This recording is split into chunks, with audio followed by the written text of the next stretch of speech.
Hi, my name is Benedict for Higher Hertz. In this video, we're looking at Effectrix from Sugar Bytes. Sugar Bytes have been around for quite some time now. Some of the devices that are in here, I believe, were in Reason in the early rack extension, RE form. None of them particularly appealed to me because a lot of the focus, particularly of this device, is in an area in which I kind of don't play. However, I think it's a very interesting unit. I will approach this with the understanding that don't expect me to tell you how to do all of this, because that's not my role here. I will show you how it works, and then from there you can work out how you want to make it work for you.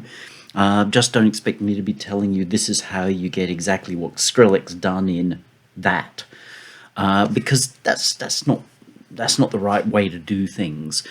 It's an experimental device in which you would play around with various things and you go, oh, that's kind of cool. I'm going to build something from that. The platform is not one that I would immediately gravitate to, but at the same time, in having spent time with it, I have found it interesting. So let's hear simplistically what it was designed to do. Drum beat. Kind of vanilla. My thinking would be, okay, let's make that interesting by putting some really interesting musical stuff happening on top of it. But I appreciate not everyone approaches it that way. Some people want to make things more choppity-choppity, in which case the approach is this.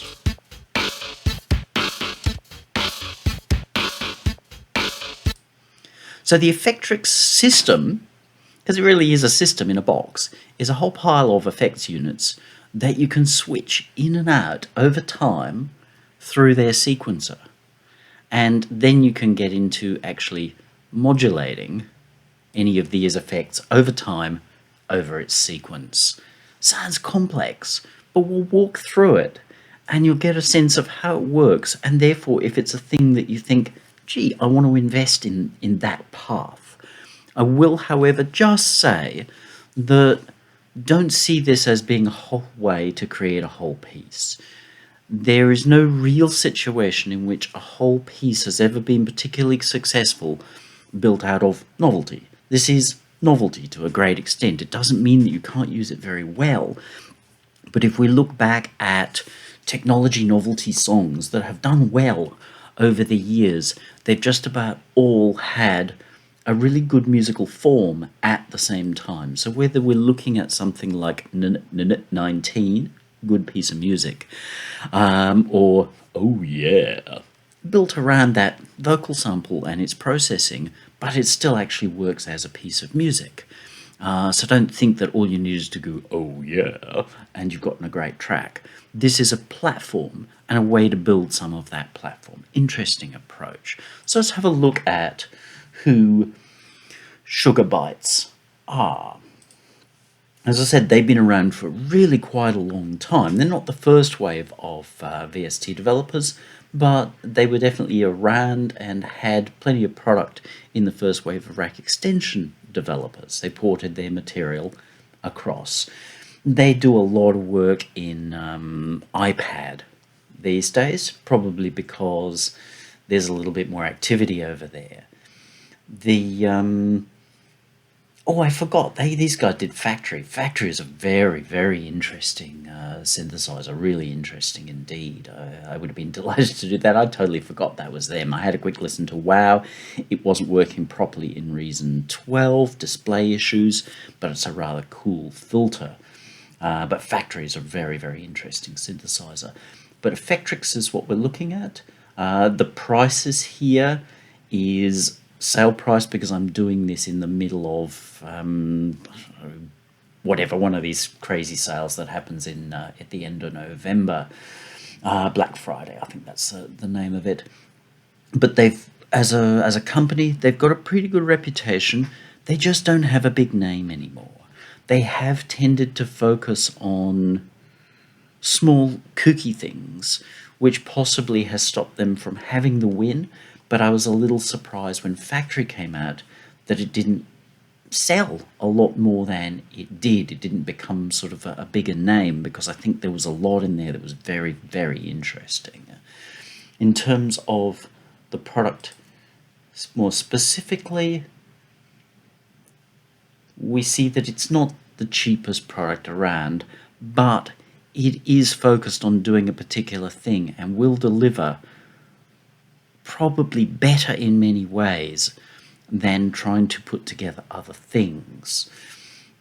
In terms of if there were alternatives, I don't know of one offhand. No doubt there will be some out there. There are quite a few systems where you put lots of effects into one box and then you can do stuff to them.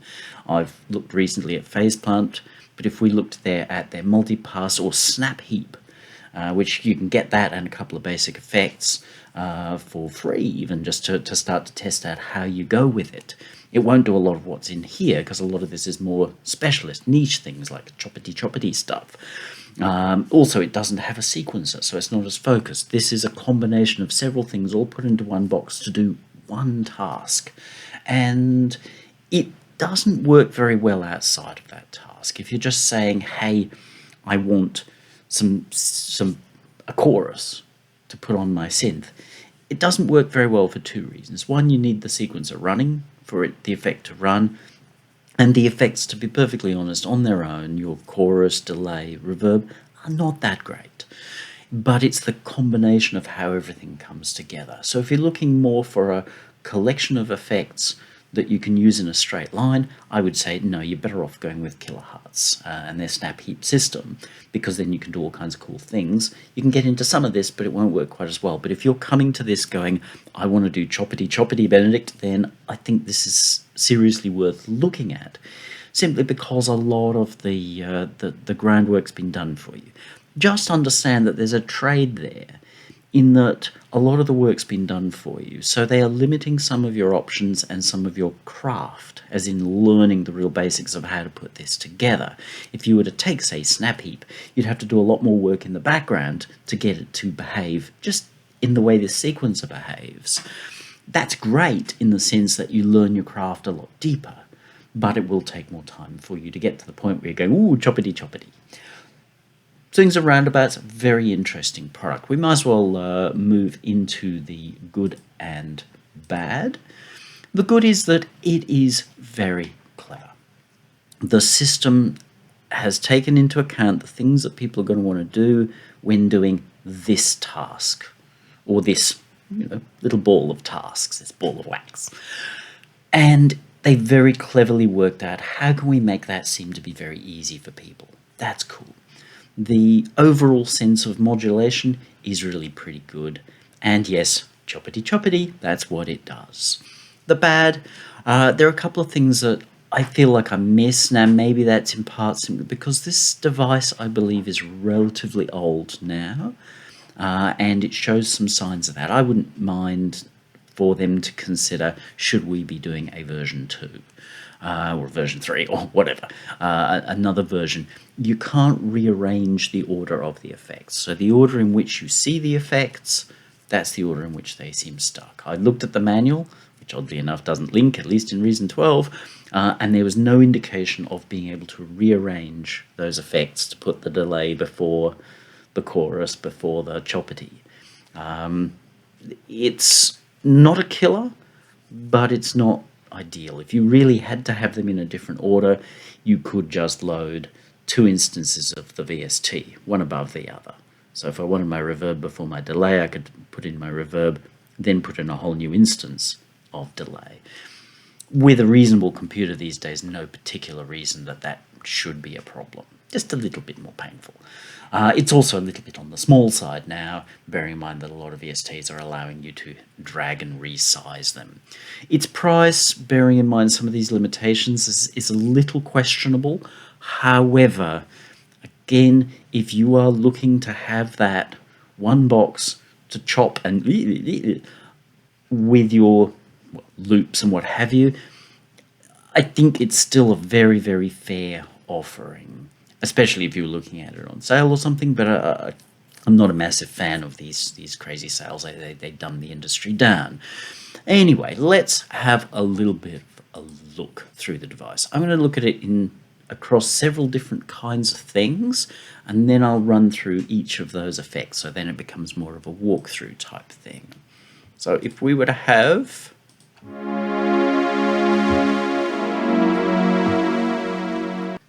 sadly people go, oh, well, that's boring, it's not doing anything interesting, and it's like, yeah, don't fall for that. Working out how to make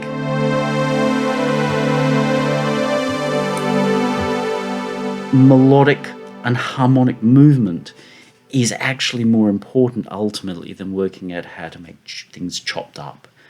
Because, you know what, anybody, especially with a box like this, can chop stuff up.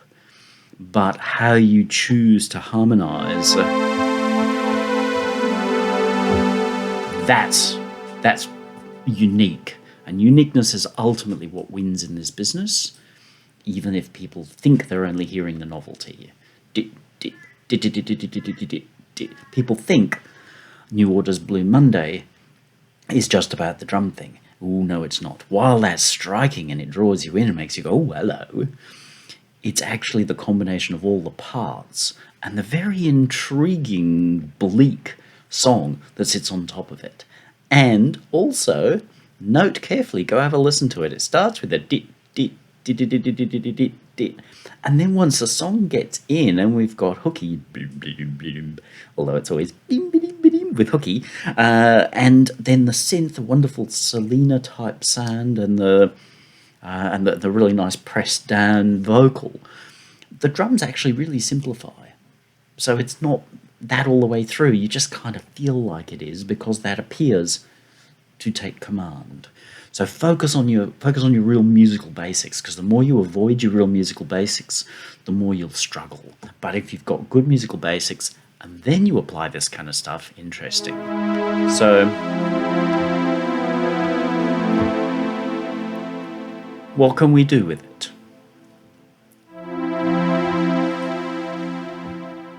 This has to be running. That is a limit. This has to be running or nothing happens. So if we put on even a delay and it's not running, nothing. Now it's running. It comes down to a system of putting in these blocks or bars on the sequencer.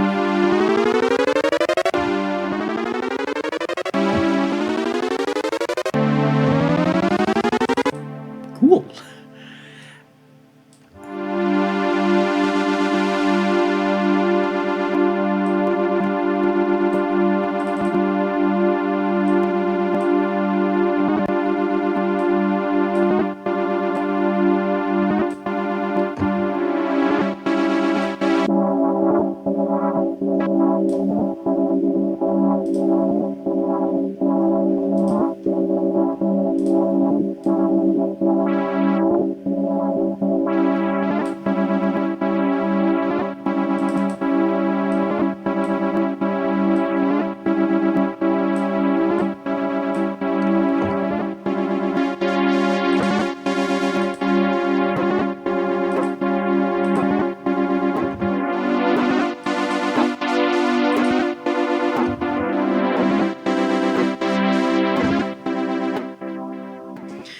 So it's that ability to apply all these little processes over time in a repeatable format. You can sequence all of this stuff into your DAW. And as DAWs are getting better and better at automation, this sort of gets easier and easier. But there's still a certain amount of work and effort, whereas here it's actually very easy to say, okay, let's draw in that. What happens? Well, it's probably not working in this situation, so what about this one? Yeah, maybe.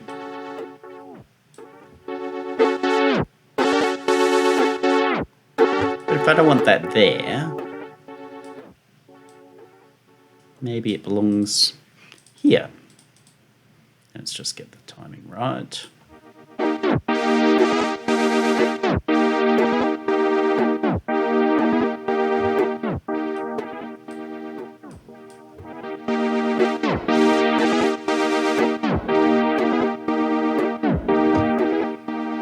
So we can transform our material. Now, it's not necessarily going to be the nicest on pads, but as I said, I will still also look at it from the perspective of the way I work. Otherwise, I can't give you my opinion. Next we will have a look at a bass line. So we're running.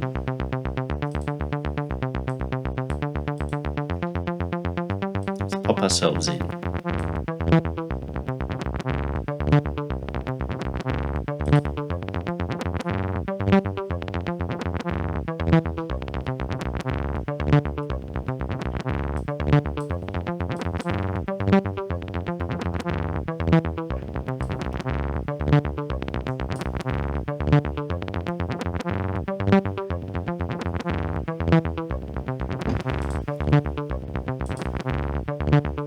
Stop. So again, it's very much going to depend on the kind of material that you've got.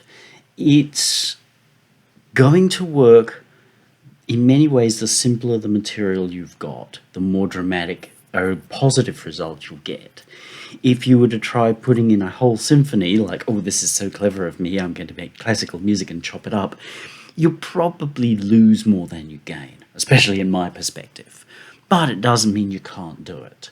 But the way that it's going to immediately appear to be exciting is here in this world of drum loops. Very straight drum loop.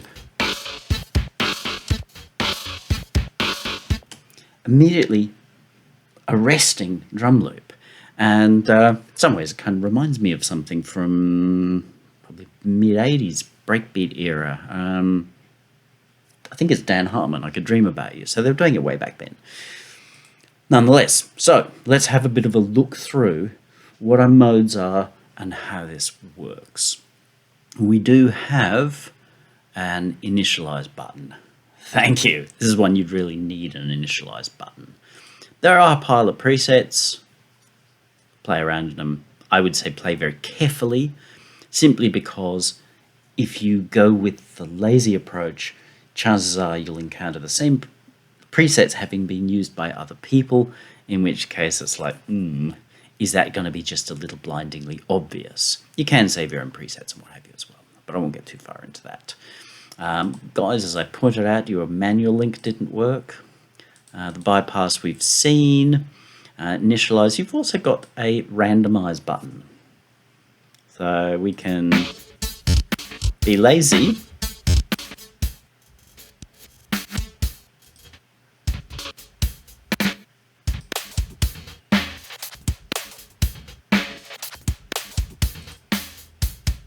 Although sooner or later you might get something that's interesting. It's just, again, my personal style is to not rely on randomness, because it means you're not learning your craft. You're not saying, what is that I want to pull out of this? Let's say, hypothetically, just looking at the beginning of the sequencing, let's say I wanted to pull out, not that, move the whole thing. Sometimes it's a little, maybe because my blocks are too short. Sometimes it's a little hard to move the whole thing. But let's say I wanted just to pull out a delay here. I'll set a fairly long time, although it'll probably be more obvious if it's an odd division, dry level, wet level, and I'll put primitive release so that can ring out.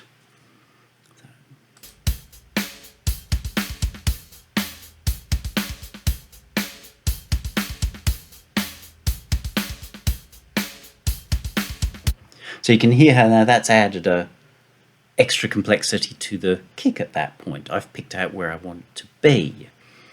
Let's say I wanted to have a reverb on that snare.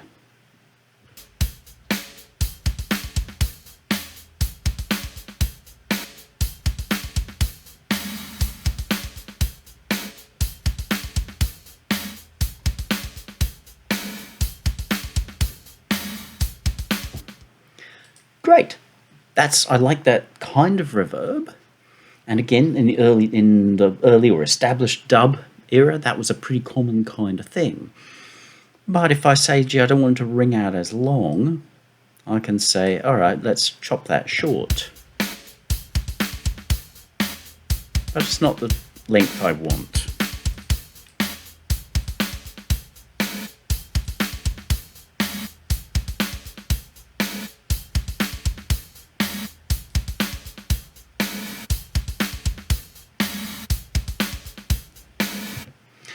So you can pick elements out, and those are really easy to hear.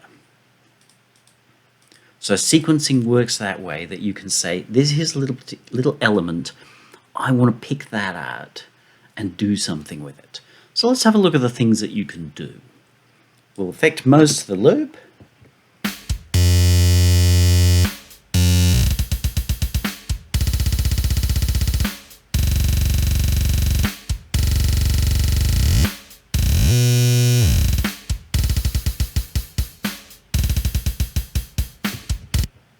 So what this does is that it takes a slice, a sample, so it samples in a loop that's 1 30-second triplet long, and then just spits it back out. You can change the size of that loop, so every time it comes back around, it actually changes the length of the sample that is taken, and then you can change the pitch as well.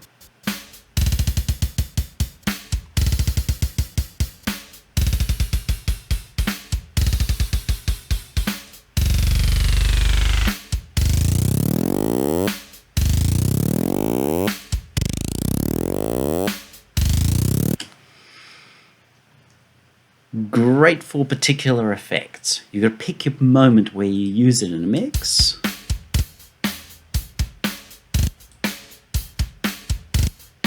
Ooh, death metal. Then we've got a straight loop.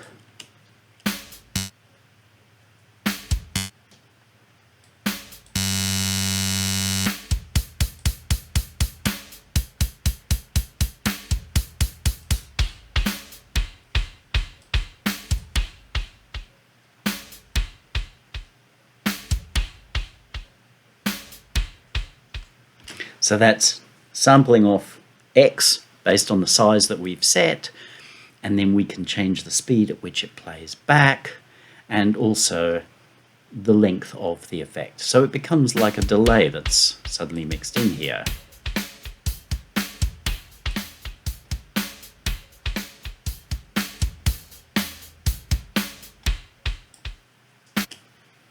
Similar to a tape stop in a sense in that particular application. ScratchLoop.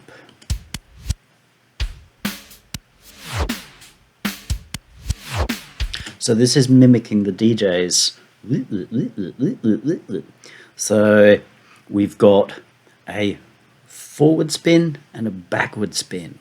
So if your record's already going around this way, I think my picture's going to be backwards, but I'm not going to do that. Then forward is going whoop, whoop, whoop. Backwards is lit, lit, lit. So you can control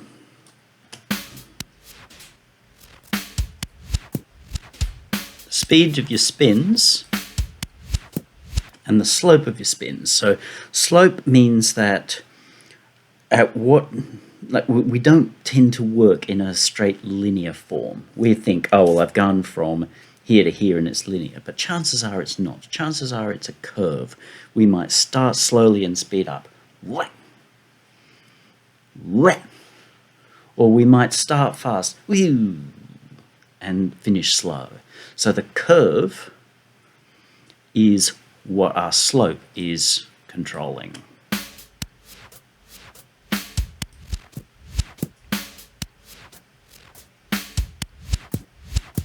So we'll get quite different results based on how we handle that.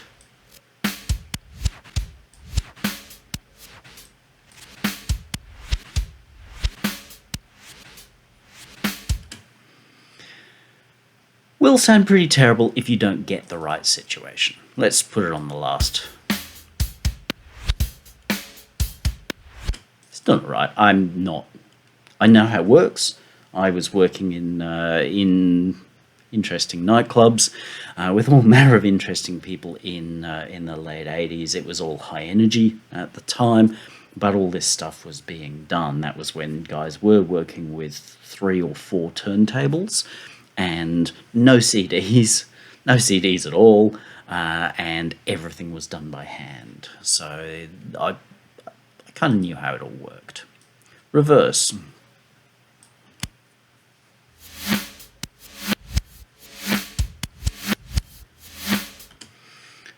really nice, very simple way of suddenly adding some interest into a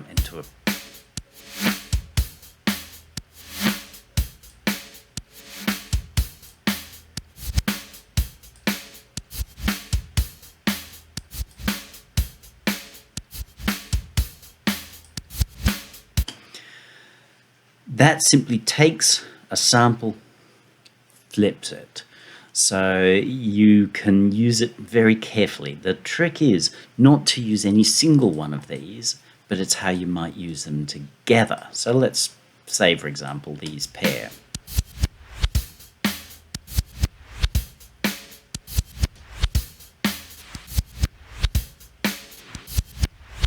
And that's pretty cool. So if you've got your drum beat going along, let's say we had a nice 808 type loop or a nice CR78 or something like that, and most of the time we're leaving it open, and then we mix this in.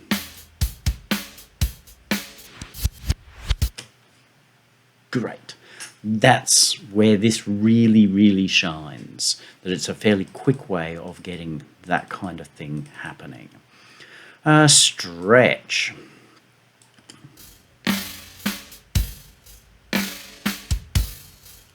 This is very much grain. Everything in here is a grain, but we can choose the size.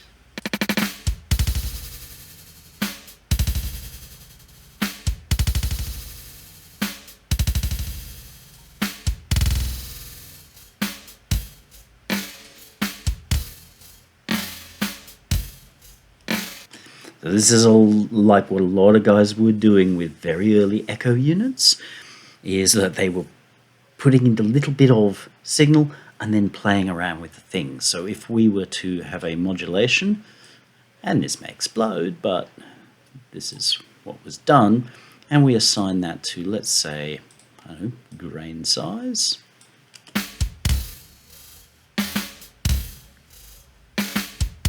Oh, that was time.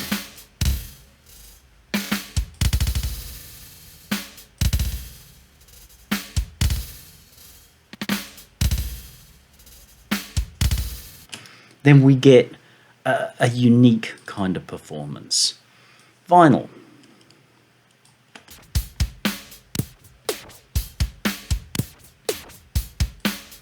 Most people initially would look at just the tape stop.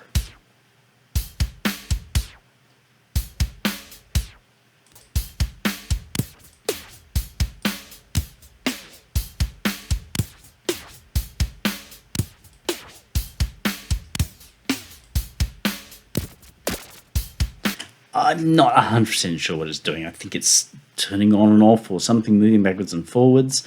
But it's interesting. Oh, here we go, slow scratch. Okay, that's what I thought. It's sort of moving backwards and forwards. It's one of those ones that when you get it right, it's good. The tape stop definitely works very nicely. Tonal decay.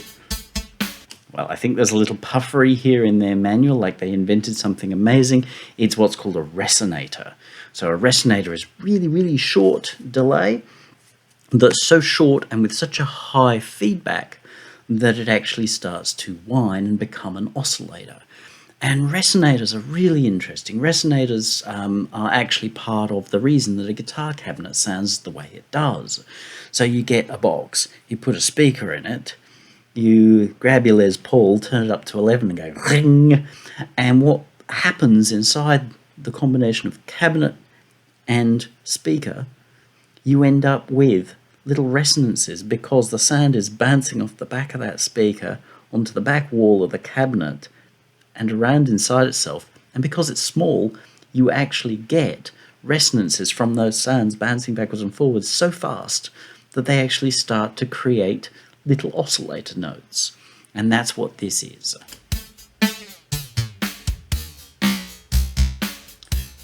They've been kind and given us a tuning. I haven't checked to see how accurate their tuning is, but probably is good enough. And again, this was not an uncommon thing to hear in the 80s, where you would have that partially all the way through it. Actually, it's not even the 80s. Go back to The Beach Boys. Do it again. Anyway, one of the Beach Boys' experimental but well-known pop songs actually contains that process happening. Let me tell you, they didn't use an Effectrix. They probably used a tape delay. Stutter.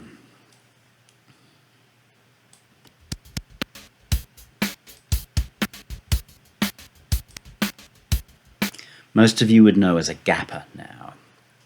It's referred to as a gapper, so we can set the level over the time. We can set how fast or how slow these. So it's a little like we're running a rake through the time. We're saying, okay, you can hear this bit, now you can't hear that bit. You can hear this bit, no, you can't hear that bit. So through time, we get this stuttered effect.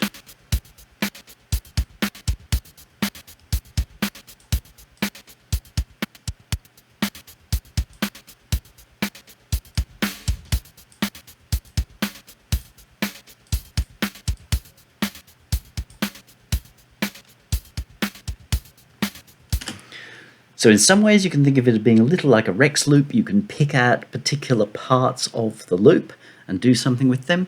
In others, you've just got the ability to reform the loop. So if I had let's say a straight disco kick hat, then, but it was too regular. Let's say I wanted to rearrange the feel a little bit. Then this is a little, you got to get used to it.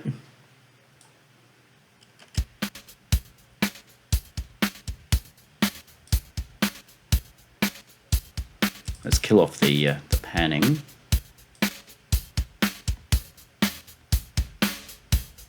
Straight. Here how we've actually changed the groove, particularly those hats now have a sense of a different groove.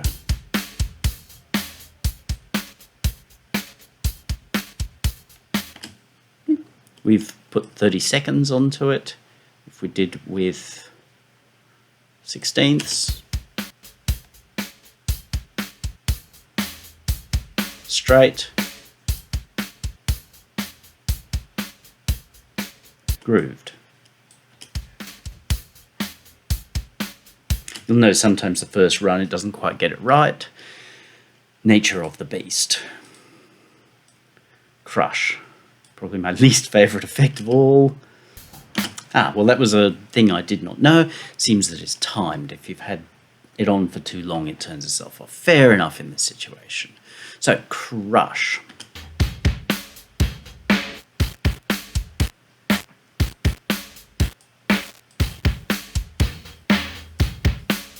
Does sound pretty good. It's that early Public Enemy kind of sound and feel crush thing. So it is good. Don't take my opinion as being ooh. Filter. Not a great filter, but not a bad filter, and one that actually is well suited to this material. There is an envelope follower, so we can have it go up or down.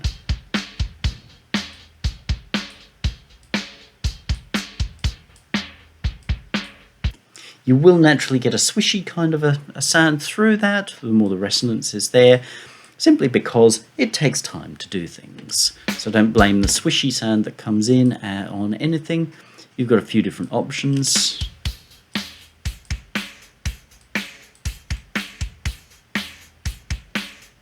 Kind of cool. Vowel mode. Straight envelope or envelope follower. To be honest, I didn't find where the envelope was, but this changes to the vowel when you're in vowel mode. But it works nicely. Just remember the filter doesn't work when you're not in run mode. So if you're trying to set up your filter on a synth sound, you've got to have it in run mode. Phaser.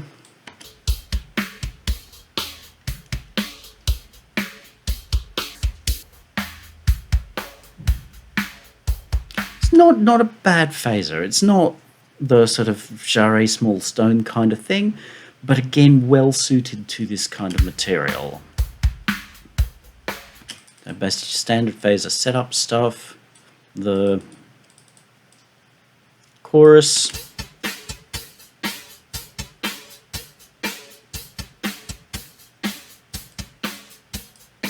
personally, I find it annoying that it seems to be locked to tempo, but it is what it is.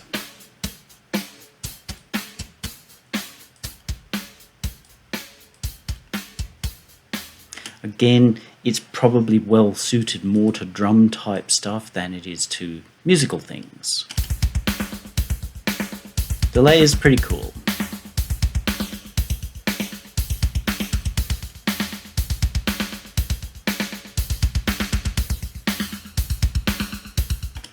The diffusion, it's not the best diffusion in the business, definitely isn't Valhalla, but it does go quite nicely towards, again, some of that early-ish to mid breakbeat Public Enemy kind of thing. It does sound gritty and a bit nasty, and I think that works really well in the situation.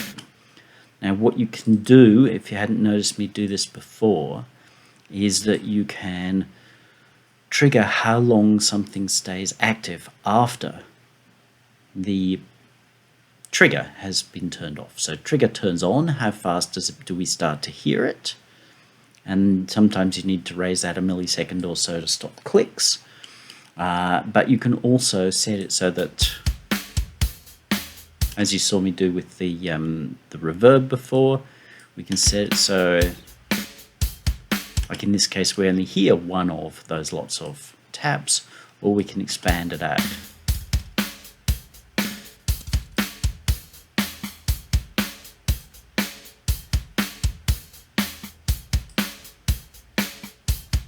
So if you're not hearing everything you hoped to hear,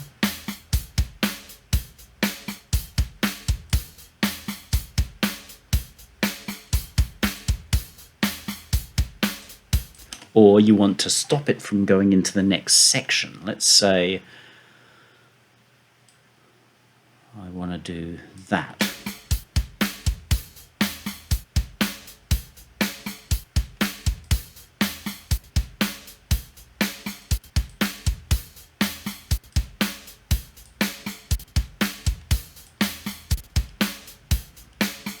But I don't want my echo to go into here.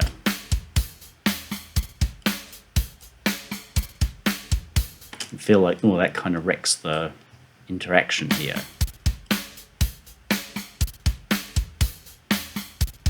So you hear how there, I've set it up so that you're expecting that echo to go on, but no, it throws you to the of the stutter. That's pretty cool. You can't drag up and down, not the end of the world, I guess, but I do like how as soon as you click on something, it focuses on the process that you are using. That's nice thinking. It's super obvious thinking, but rather than making me go, oh, well, what am I on? I can focus things very easily. It shows me what I'm on. The color coding helps there as well. So nicely designed in that sense. Let's turn these guys off, and the last one is our reverb.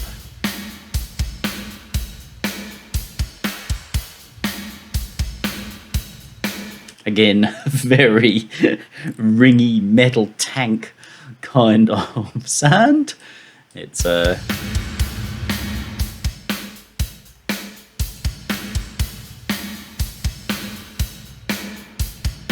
but nicely suited to this kind of material. So if we're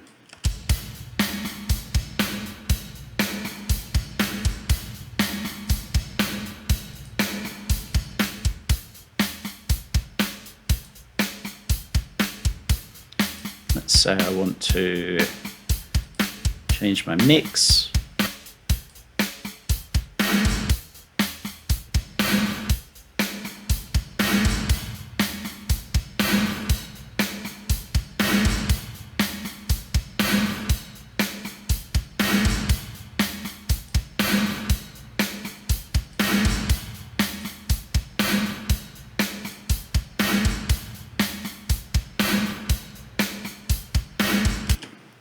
probably a little excessive, and this is where it'd be nicer to have a little bit more control.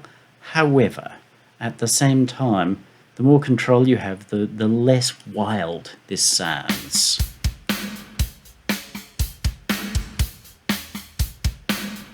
And that's simple, but look at the difference.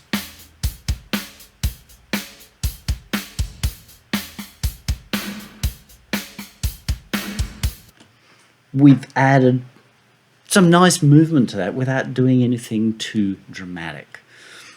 So again, bottom line, the conclusion here is that Effectrix is a very clever device that's very well suited to a specific set of purposes, very easy to overuse, and very easy to make the mistake of thinking that you're going to get everything that you want by just doing more choppity. But with that little bit of care, if you're looking for either classic dub remix type things with that 80s feel, once you learn your ropes on this, you will get there. You can do it by hand. I tend to be more a little bit doing it by hand a few times that I need it. But if I had this in my arsenal, I would use it from time to time in those situations where it's like, okay, I'm going to get the result. Because as soon as you start putting things in this, it just gets that sound and that feel to it. Everything about it just screams that feel. And yes, you can also get into, I don't know what it's called, but bro step, trappy, all kinds of things with it as well. And also, as you saw there, with drum loops, so we've got a Rex loop that's really quite straight. We can use things like the stutter to actually rephrase that. There are other ways of doing that, like using MSEGs. It was funny, I just saw a video where somebody fairly famous was going, oh, nobody ever does this. It's like, I'd just been in the process of doing that on somebody else's mix, on their record. As a matter of fact, I've done it a couple of times. Pulled his drums in, and it's like, you know, it's kind of not as... and then yesterday we took an actual guitar performance, a whole guitar performance, and just completely reshaped it. Not my first approach to doing things, but he'd written that some years ago and laid most of those tracks some years ago, and it wasn't really worth him redoing all those performances. But where I felt like what the track really needed was that backwards skank, it wasn't really available. But because he didn't mind me getting a little aggressive with the material, because the material is, well, it's well suited to it, then I was able to go in there with MSEGs and make it feel a little bit more like this is what was happening. Yes, any guitarist is going to go, that's a mighty strange guitar line, how'd you do that? But at the same time, it's quite arresting.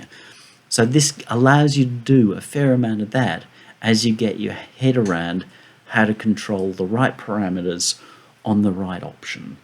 So I think if it's the thing that you need to achieve the results you're looking for, I think it's a really cool tool. If you're looking for something broader, then it's probably just not the right tool for you, and we shouldn't blame the tool. If you're after something broader, more inline effects and what have you, then look at something like either some of their effects and standalone things, like I said, their filter is really rather nice, or things like Kilohertz and their snap-in system, which gives you a fair amount of putting things into an environment, but you don't get the sequencing thing. You can do all that sequencing in your DAW if you've got a nice, clear automation system. But swings and roundabouts, but if you're after what Effectrix does, and does so very well, then grab the demo, spend some time with it. Apparently it times out.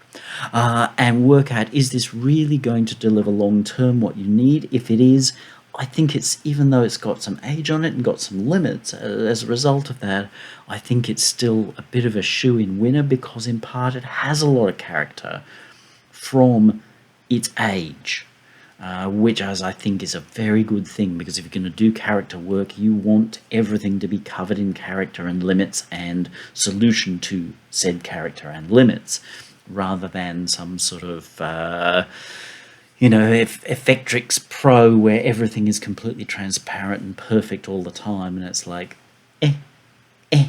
The reason that dub and then the later 80s culture remix was so interesting was because everyone had to solve those problems their own way, especially in the early days where it was being slicing up tape,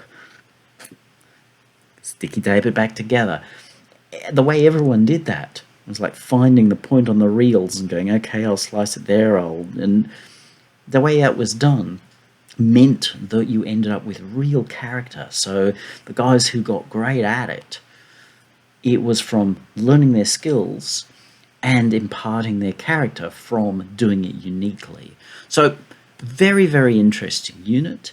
If you're looking to work out how some of those things work, then move backwards, understand the technology, and then you can either build it up your way using the leg up of a unit like this, or you can put together your own toolkit.